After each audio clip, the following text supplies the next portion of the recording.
Bueno, ya estamos aquí con la presencia del economista Guillermo Nielsen para analizar la situación y las perspectivas de la economía argentina. ¿Qué tal, Guillermo? ¿Cómo andás? Muy bien. Gracias por Muy estar bien. una Muy vez bien más para no aquí. entrar en detalles, que vamos a entrar ahora en detalles seguramente. Bueno, justamente, ¿no? Esta semana se presentaron así importantes medidas. El gobierno obviamente está reaccionando frente al elevado índice de inflación de marzo del 4,7%. Hablamos en detalle el miércoles, Guillermo, de estas medidas, el congelamiento de precios por 6 meses, el congelamiento de tarifas hasta fin de año y la modificación del esquema cambiario, bueno, la fijación, ¿no?, de la banda cambiaria con el techo, ¿no?, de 51,45 de acá a fin de año para el dólar mayorista. ¿Cuál es tu opinión sobre este conjunto de medidas?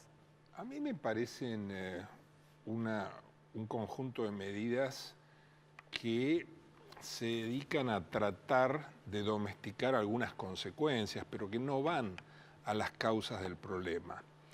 El gobierno está haciendo un esfuerzo muy grande por moderar el corto plazo a costa de complicar el largo plazo. Un problema de Argentina habitual, ¿no? Exactamente.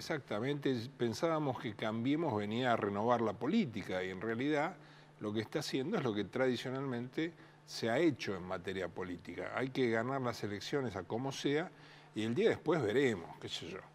Esa es la sensación que deja. De todas formas, bueno, estamos hablando, ¿no? Me imagino que te estás refiriendo, por ejemplo, al tema fiscal, ¿no? Me estoy refiriendo, en lo fiscal hay muy malas noticias, porque yo no he escuchado, ustedes a lo mejor ya han escuchado estos días, un análisis del costo fiscal de todas las medidas. El costo fiscal bien medido, ¿no es cierto? Porque hay muchas cosas que se las hacen pagar ANSES, en fin. Yo estimo a mano levantada y sin pretendiendo tener la super precisión, estimo que vamos a un déficit este año de 1,5 del PBI. Primario. El primario del 1,5 del PBI, cuando todo el compromiso era déficit cero, ¿no es cierto? Y bueno, la verdad que no hay razones. Acá se han cortado los subsidios, con lo cual esa factura alguien la tiene que pagar. Nadie termina de pagar termina de explicar cómo se van a pagar los subsidios de tasa. Eso de meterse en créditos de largo plazo, hipotecarios. Es un número que queda lejos, ¿no?, del objetivo que se había acordado con el fondo, que era de un déficit fiscal primario cero, ¿no? Claro. Pero al mismo tiempo no deja de ser una mejora de más de un punto porcentual del PBI en un año electoral, ¿no? Algo que en Argentina no dejaría de ser meritorio. ¿En qué sentido? ¿Vos pensás que el PBI crece este año? No, digo que el déficit del año pasado, ¿no? En el 2018 fue del 2,6, 2,7% del PBI, ¿no? Les digo cuál es la inquietud profesional que tengo.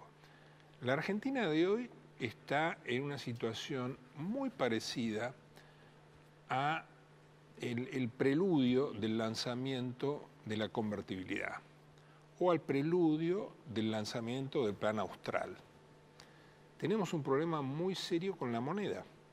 El peso es totalmente disfuncional para sacar al país de la recesión y para llevar el país a la estabilidad.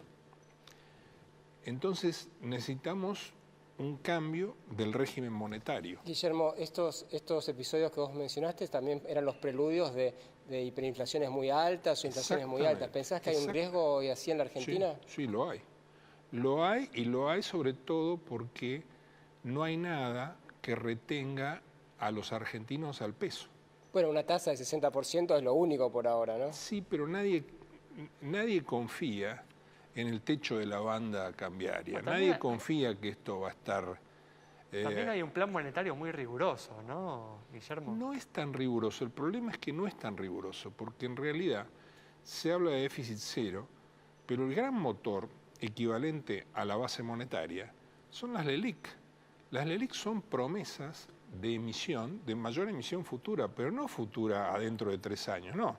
Es a la semana que viene, o sea... Y no se puede, Guillermo, porque está en manos de los bancos, ¿no? No se puede darle un bono a los bancos por esas LELIQ, no sé, a largo plazo, 2 años, 3 años, un poco como fue también después la especificación, ¿no? Que a los bancos hubo una compensación y se les fue pagando en plazo. Seguro, hay distintas cuestiones técnicas a considerar en todo esto, pero en todo caso el gobierno la pifió en no haber obturado de entrada el problema de las LEVAC, que son las madres de las LELIC, ¿no es cierto?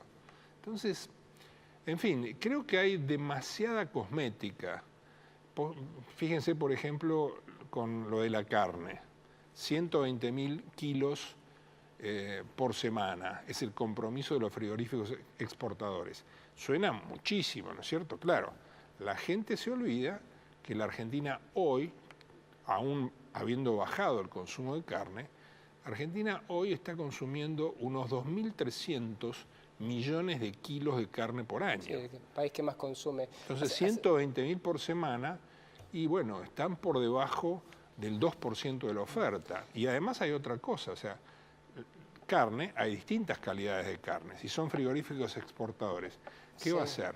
Guillermo, ¿Costillar Hilton? Sí, o va a ser vaca conserva o vaca consumo? En fin, estas cosas hay que aclararlas. Hace poco te escuchaba en la radio pidiendo un cambio de ministro y llamando a alguien como Melconian. ¿Pensás que sería una salida cambiar de ministro a esta altura al partido? Ante todo te aclaro una cosa, yo no tengo nada personal. Lo que traté de marcar en ese momento era la necesidad de hacer un cambio de manera tal de retomar el aliento, de que el gobierno retome el aliento y llegue más entero a las elecciones. Eso es lo que yo quise marcar en ese momento. No es un tema si Duhovne sí o Duhovne no. O sea, realmente otro grave error de este gobierno fue haber prescindido de tener un ministro de Economía en serio. Y todo esto lo estamos pagando, y muy caro, los argentinos, y seguramente también lo va a pagar el gobierno electoralmente. ¿Cuáles crees, Guillermo, que son las cuestiones centrales que se tienen que corregir en los próximos meses o tras el cambio de gobierno para que la economía recupere, vuelva a entrar en la senda del crecimiento? Bueno, son cosas distintas, ¿no es cierto? Los próximos meses van a tener un color electoral muy fuerte y van a hacer que cualquier solución sea muy difícil. Sí, eso es indudable, ¿no? Eso, además, estamos muy metidos en una Argentina muy fragmentada políticamente. Muy fragmentada, donde ningún partido va a tener una mayoría en las cámaras. La verdad es esa. Entonces, esto va a exigir y mucho de la clase política, porque tenemos un sistema institucional presidencialista y eso no funciona con esta fragmentación política actual. Deberíamos tender a un sistema parlamentario y a buscar coaliciones y a empezar a diferenciar qué cosas son el Estado argentino y qué cosas son del gobierno del partido que está gobernando. Esto no está claro en Argentina de hoy y es una lástima. Muy bien, Guillermo, muchas gracias por estar No, por favor, nosotros. ustedes. Nos vamos con este concepto importante que nos acaba de decir Guillermo sobre el problema político de fondo que hay detrás de las dificultades económicas. Nos reencontramos el próximo miércoles a las 20:30 aquí en Café Financiero, aquí en Metro.